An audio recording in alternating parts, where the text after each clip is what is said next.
Good afternoon students. आज हम जो है सॉलिड स्टेट का नेक्स्ट टॉपिक लेके आए हैं। इस टॉपिक का नाम है टेट्राहेड्रल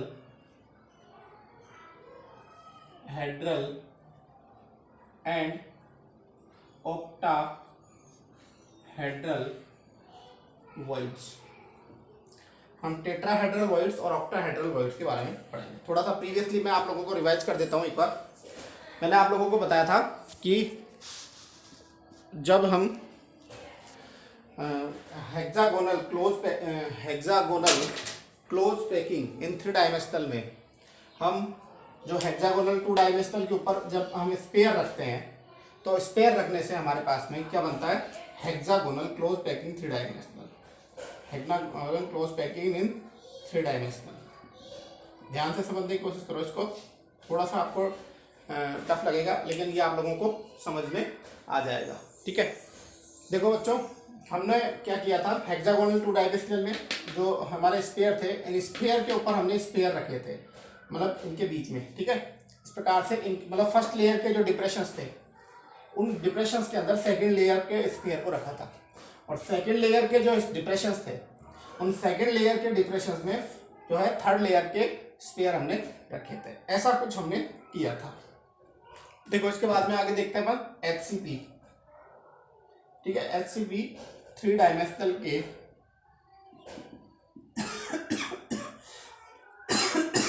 ठीक है।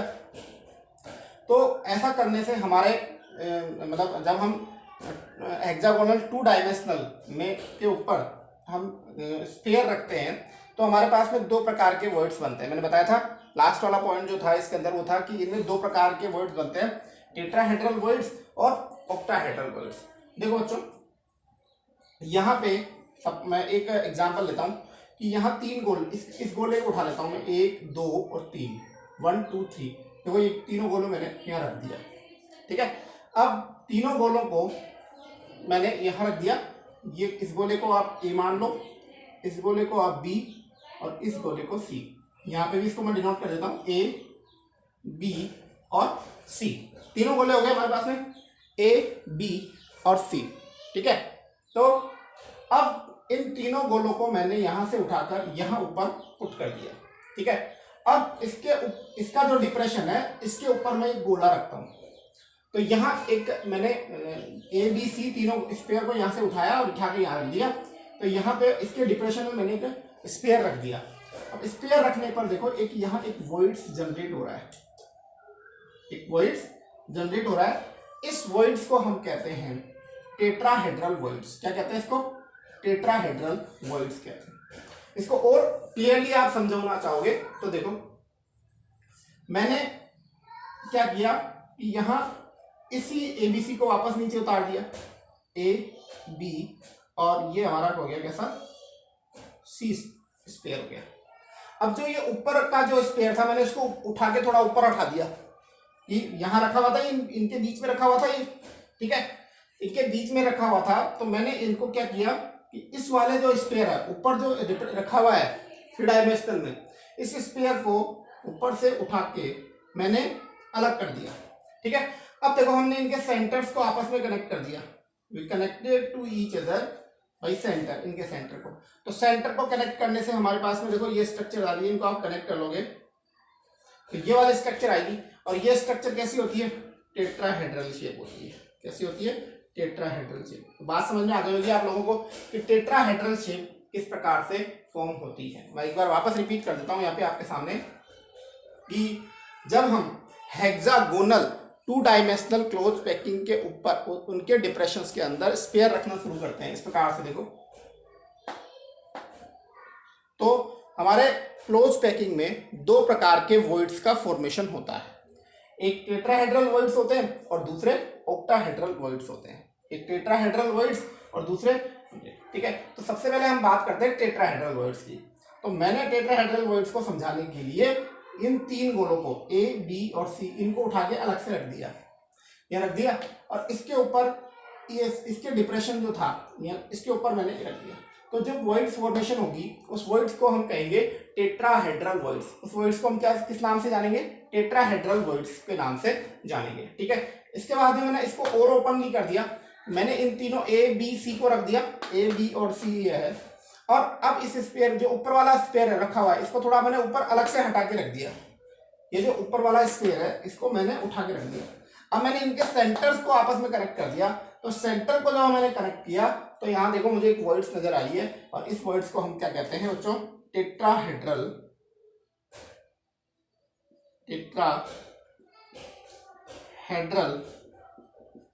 वॉइड्स, इसको हम कहते हैं टेट्राहेड्रल वॉइड्स। क्लियर हो गया आप लोगों को ये चीज? टेट्राहेड्रल वॉइड्स, यदि किसी को डाउट हो तो मुझसे आप समझ सकते हो टेट्राहेड्रल वॉइड्स। नेक्स्ट हम बात करते हैं ऑक्टाहेड्रल वॉइड्स की। तो देखो यहाँ आप लोग टेट्राहेड्रल वॉइड्स पहचान सकते हो, यहाँ पे कौन कौन सी है। देखो ये वॉइड्स जो बनेगी वो कैसी बन रही है? टेट्राहेड्रल वॉइड्स बन रही है। ठीक है, अब हम बात करते हैं ऑक्टाहेड्रल वॉइड्स की।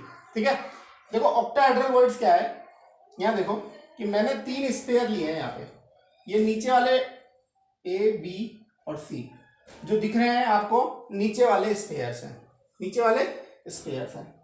अब इनके ऊपर में इनके जो डिप्रेशन है इनके ऊपर मैं गोले रखूंगा। तो ये मैंने जो ऊपर रखे हैं वो P, Q और R वाले इनको मैंने रखा है। ठीक है, तो अब देखो यहां एक वॉइड्स बन रहा है इस प्रकार से। देखो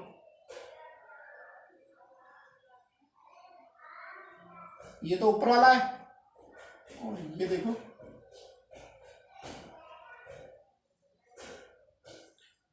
जो मैंने डार्क कर रखा है ये वर्ड्स जो है आपका ऑक्टाहेड्रल वॉइड्स कहलाता है। कैसा कहलाता है? Octahedral voids. इसको और डिटेल से समझने के लिए, ठीक है, इसको हम और डिटेल से समझने के लिए मैं क्या करता हूं,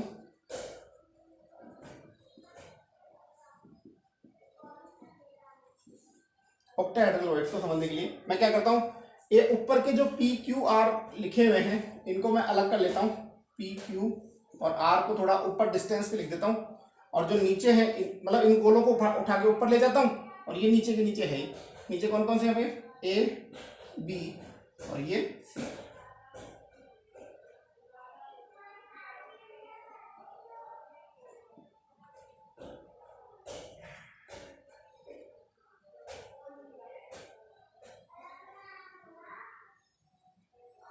हो गया? तो ये आप लोगों के जो है पी क्यू आर और ए बी सी आपके पास में वॉइड्स हैं।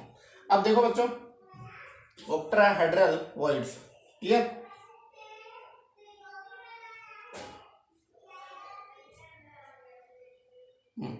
अब देखो, अब मैं क्या करता हूं, इनके सेंटर्स को आपस में कनेक्ट कर देता हूं। तो देखो इसका सेंटर ये, इसका सेंटर ये, इसका सेंटर ये, इसका सेंटर ये, ठीक है, तो और इसका सेंटर ये, और इन, ठीक है, ये P, ये Q और ये R, ये A, B और C। अब मैं P को A से मिला देता हूं और Q को B से मिला देता हूं। इस प्रकार से इसको इससे मिला देता हूं, इसको इससे मिला देता हूं, इसको इससे मिला देता हूं, इसको इससे मिला देता हूं, इसको इससे मिला देता हूं, इसको इससे मिला देता हूं। ठीक है, तो ये आप लोगों के पास में देखो, ठीक है।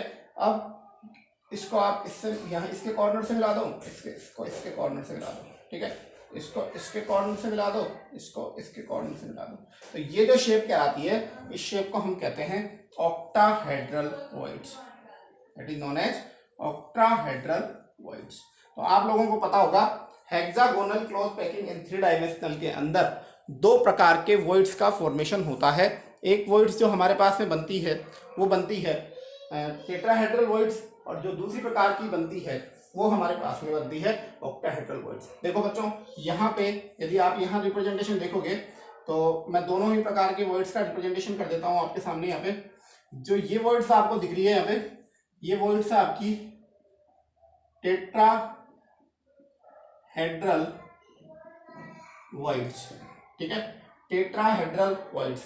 और यहाँ पे जो आपको ये दिखाई दे रही है, ये आपकी जो है वो है ऑक्टाहेड्रल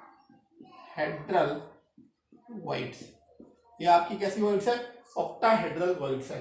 तो ये आप लोगों को बच्चों, मैंने आप लोगों को बताया कि किस प्रकार से hexagonal close packing 3 dimensional structure में दो प्रकार की वॉइड्स बनती है। एक बनती है टेट्राहेड्रल वॉइड्स और दूसरी हमारे पास में बनती है जो है वो बनती है ऑक्टाहेड्रल वॉइड्स बनती है। अब एक जो है हम लोग जो हैं जब भी हम रिप्रेजेंट करते हैं, इसमें किसी को दिक्कत हो तो बताइए। देखो मैंने टेट्राहेड्रल को समझने के लिए ए बी सी को उठाकर इसके ऊपर स्क्वायर रख दिया, और ऑक्टाहेड्रल को समझाने के लिए मैंने 3 गोले पीछे के ले लिए और 3 गोले ऊपर के ले लिए। ठीक है, तो ये मैंने आप लोगों को क्लियर समझाया है। ठीक है, इस प्रकार से। चलो नेक्स्ट आगे चलते हैं हम लोग। आपको समझ में आ गया होगा, कोई डाउट हो तो आप मुझे बता सकते हो। नेक्स्ट, ठीक है, हम लोग किसी भी कॉम्प्लेक्स के अंदर जो है ऑक्टाहेड्रल वॉइड्स और टेट्राहेड्रल वॉइड्स की कैलकुलेशन कर सकते हैं। ठीक है, तो देखो किस प्रकार से कर सकते हैं अपन।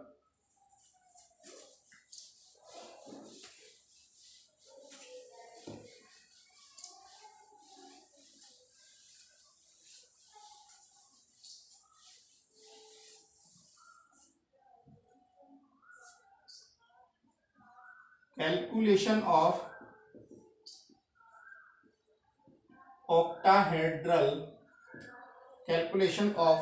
octahedral voids and tetrahedral voids। ठीक है, कि आप टेट्राहेड्रल वॉइड्स और ऑक्टाहेड्रल वॉइड्स की कैलकुलेशन किस प्रकार से कर सकते हो। ठीक है, तो इसके लिए हम इस चीज का ध्यान रखेंगे आप लोग।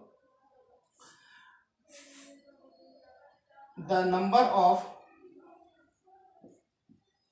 number of octahedral and number of tetrahedral voids are calculated by this way। ठीक है, suppose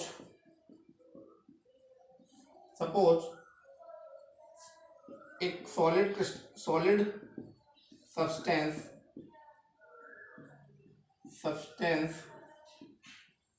contain n number of component particles।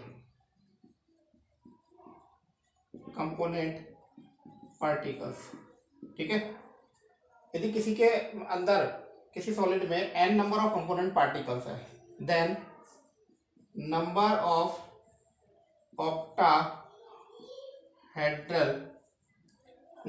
octahedral voids are n, and number of tetrahedral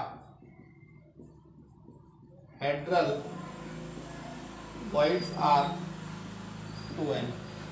यदि किसी ऑक्टाहेड्रल वॉइड्स में जो वॉइड्स के number है, number of octahedral voids के, यदि सब्सटेंस में कंपोनेंट पार्टिकल्स के नंबर कितने हैं, n है।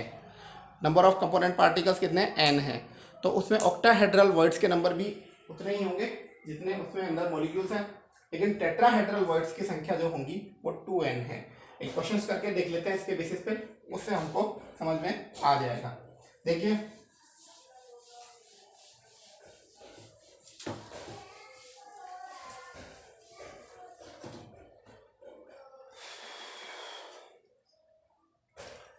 a crystalline solid contain question a crystalline solid contain 28 component particles, 28 component particles, then calculate the number of octahedral voids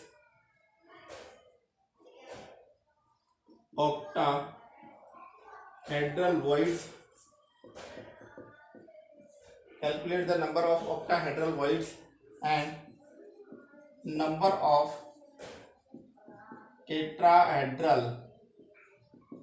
voids. आप उसमें अंदर ऑक्टाहेड्रल वॉइड्स और टेट्राहेड्रल वॉइड्स की कैलकुलेशन करो, तो आप कर सकते हैं इसके अंदर। नंबर ऑफ ऑक्टाहेड्रल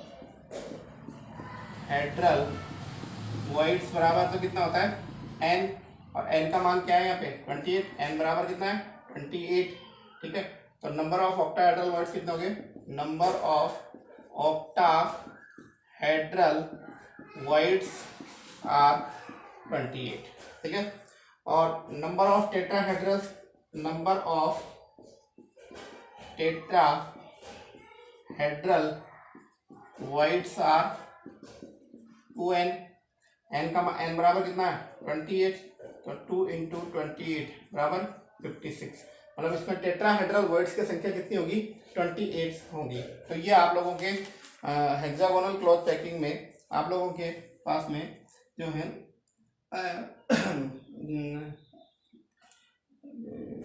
वर्ड्स के नंबर होंगे। अब मैं आप लोगों को कुछ क्वेश्चंस दे रहा हूँ, वो आपको क्वेश्चंस जो हैं मुझे करके दिखाने हैं, ठीक है।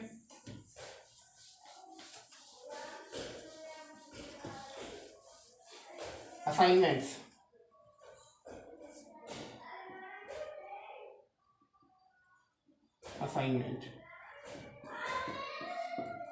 असाइनमेंट दिया हुआ है।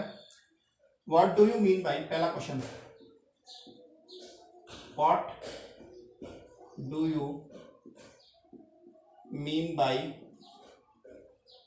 What do you mean by lattice point, lattice point, पहला क्वेश्चन है। दूसरा क्या है, question number 2, what do you mean by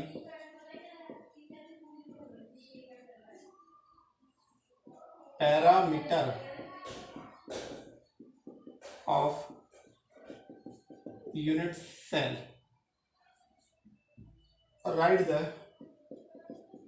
write the name of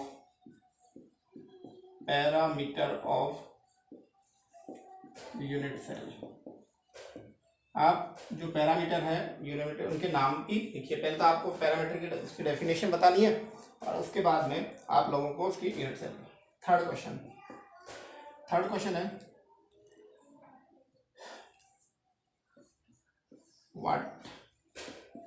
what do you mean by BCC, FCP, ECP, CCP, ठीक है। राइट द फुल फॉर्म, इनकी आपको full form लिखनी है, ठीक है। क्वेश्चन नंबर 4 है, right the coordination number, right the coordination number in hexagonal close packing, hexagonal close packing 2 dimensional,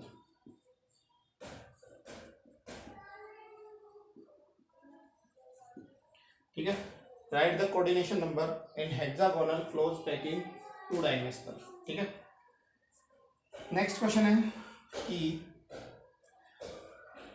4th हो गया, 4th का आगे 5th बता देता हूँ उसको मैं, डाल लीजिए आप लोग एक बार।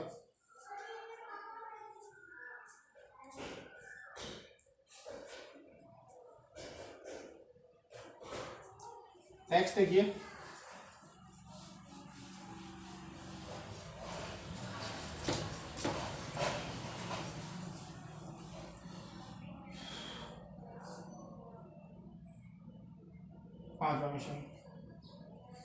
Calculate the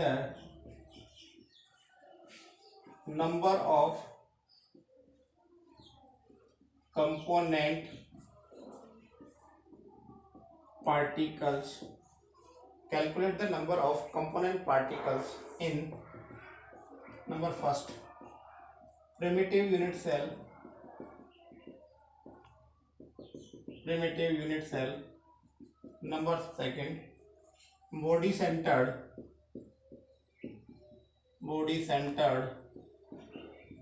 unit cell. Number third face centered unit cell.